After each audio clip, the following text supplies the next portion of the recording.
امروز میخوام شما رو با شیوهی از کسب درآمد دلاری آشنا کنم که نیاز به یوتیوب نداره، نیاز به سایت نداره، نیاز به اینستاگرام هم نداره، فقط فیسبوک یه همکاری با ما میکنه این وسطا. بریم و این روش رو یاد بگیریم. روشیه که خیلی خیلی اوکیه و درآمد دلاریش رو هم میتونید برداشت بکنید. اگر یادتون باشه من توی یکی از ویدیوهام گفتم بهتون روش‌های کسب درآمد دلاری رو معرفی میکنم که شما قطعا بتونید توی ایران برداشت داشته باشید. ما میخوایم با کمک 4 تا سایت یک کسب درآمد دلاری داشته باشیم. این 4 تا سایت کدومن؟ بچه‌ها واسهتون انیمیشن درست کردم. یک، لیست ورسه. بریم ببینیم این سایت لیست ورسه چیه بچه‌ها. این سایت لیست ورسه کلی موضوع داره. یعنی برید بالا نگاه کنید، منوهاش کلی زیر منو داره. از نمیدونم داستانهای واقعی، تاریخ، فکت، اطلاعات عمومی، بازی، تلویزیون، هر چیزی که بگید، حیوانات، انسانها، فضا، همه چی، هر چی که بگید در موردش تاپ 10 های زیادی داره. یعنی چی؟ ببینید ما میریم توی نالج هیستوری رو انتخاب میکنیم. فقط ببینید چند تا پست هست که راجع به تاریخه. 1 2 3 4 5 6 7 8 9 10 و اینجا هم که صفحه بندی باز میره صفحه بعدی و کلی داستان هست. یه دونه رو باز میکنیم که ببینیم اصلا چجوریه. 10 قهرمان جنگ که مشهور نیستن به خاطر جنگیدنشون. Yes I am very crazy.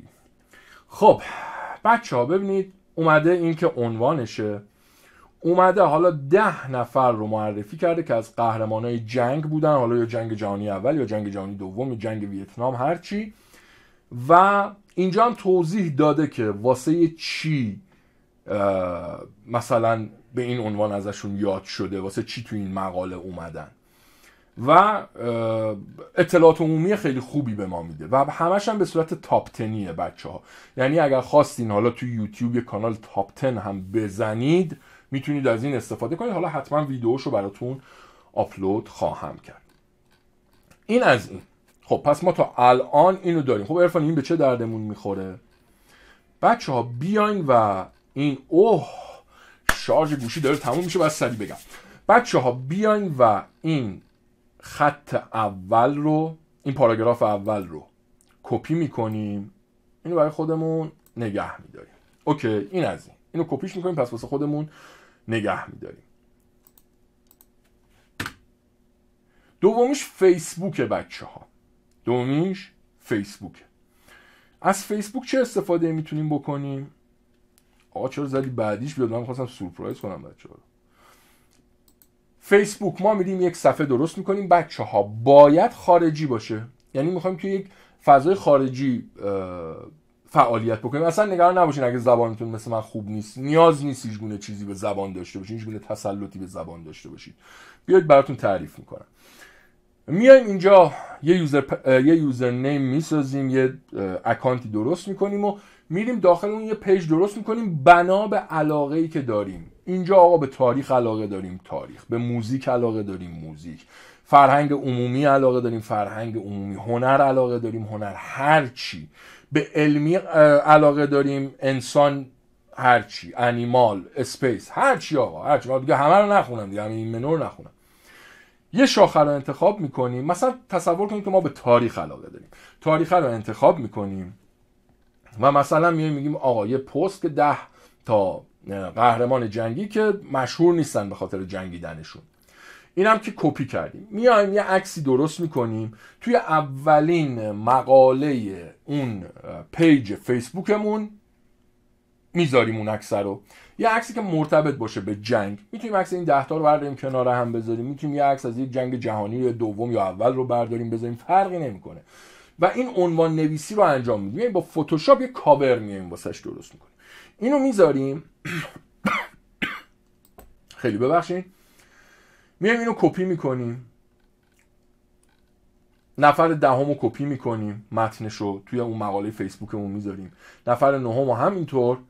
بعد میگیم برای آشنا شدن با نفرات بعدی روی این لینک کلیک کنید. حالا این لینک کدومه؟ این لینک نه، این لینک نیست.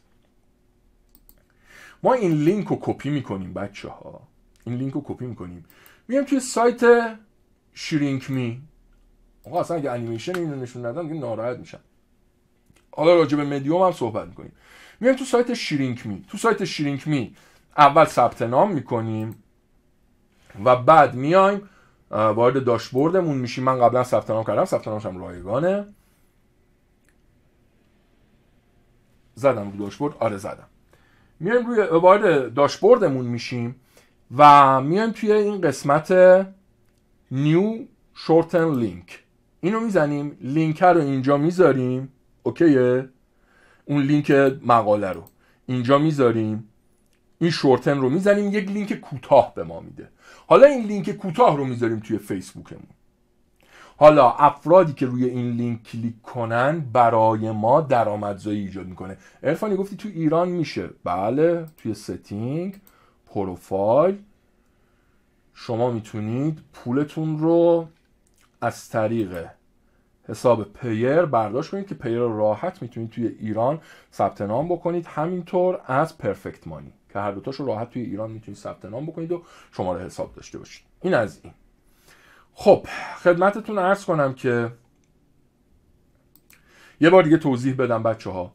میایم توی سایت لیست ورسه، یه مقاله رو انتخاب میکنیم، پاراگراف اول، دوم و سومش رو کپی میکنیم، توی فیسبوک میایم یه کاور درست میکنیم که مناسب این مقاله باشه، اون کاور رو میذاریم، 3 پاراگراف رو مینویسیم، اوکی.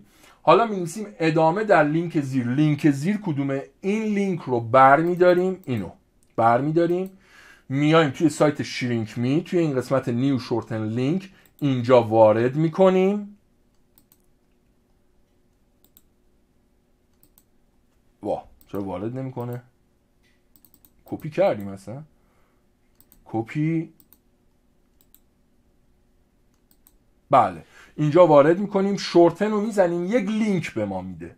ما اون لینک رو میذاریم توی فیسبوکمون و مقالمون رو منتشر میکنیم و افراد میان تو پیج ما میریم با افراد آشنا میشیم، بهشون ساجست میدیم، پیجمون رو معرفی میکنیم، میان توی پیج ما، کسایی که به تاریخ علاقه‌مندن میخونن، به اون لینک که برسن میزنن و برای ما درآمد میندازه. حالا درآمدش چجوریه؟ به ازای هر 10,000 بار کلیک $220 به ما میده. نترسین اسمش 10,000 تاست. من سایت مدیوم رو واسه چی آوردم اینجا؟ بچه سایت مدیوم به شما اجازه میده که توش مقاله بنویسید. یعنی میرید عضو میشید، یه قسمت رایت داره، یه عضویت رایگان، یه بخش رایت داره، میزنید و مقالتون رو می‌نویسید. دوباره همون مقاله 3 تا 4 پاراگراف رو کپی میکنید و اون لینکی که از این شرینک میگرفتین در ادامهش میذارید. میخواید ببینید که مدیوم کجای روزگاره؟ مدیوم توی رنک جهانی بین همه سایت‌های جهان رتبه 347 مو داره و توی آمریکا رتبه 262 مو داره. یعنی عالیه. و از اکتبر 2023 تا دسامبر 2023 464 میلیون بازدید داشته. 10,000 تا سهم شما نمیشه، باور کنید بیشتر سهم شما میشه. هر کسی که کلیک کنه و مقاله رو بخونه برای شما یک درآمدی میاد. هر 10,000 تا کلیک میشه $220 و به راحتی از طریق پیر و از طریق پرفکت مانی میتونید برداشت کنید. بچه‌ها هر جاشو نفهمیدید بگید دوباره براتون توضیح بدم. راههای ارتباطی هم که توی دیسکریپشن هست، کامنت هم که برای شماست. دوستتون دارم خیلی زیاد.